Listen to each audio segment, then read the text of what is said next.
အားလုံးပဲမင်္ဂလာပါကျွန်တော်ဒီနေ့သင်ပေးမှာတော့ side flip ဖြစ်ပါတယ် okay ကျွန်တော်ကတော့ကိုထိုက်ပါဒါကတော့ကျွန်တော်တို့ session break ကကျွန်တော်တို့ဖွဲ့ဖြစ်ပါတယ်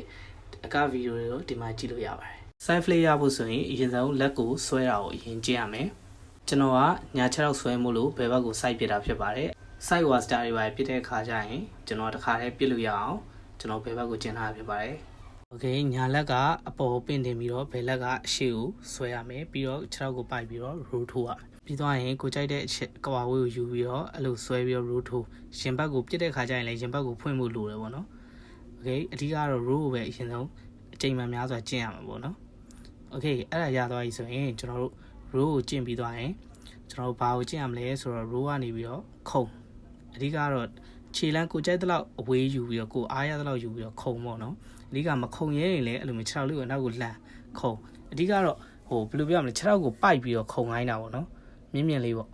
ခုံအဲ့လိုမျိုးလှည့်မခုံရင်အဓိကဖြည်းဖြည်းချင်းဒီသွားစီချင်တာအရင်လုံးဆရာမလို့ပေါ့နော် Okay အဲ့ဒါရသွားပြီဆိုရင်ကျွန်တော်တို့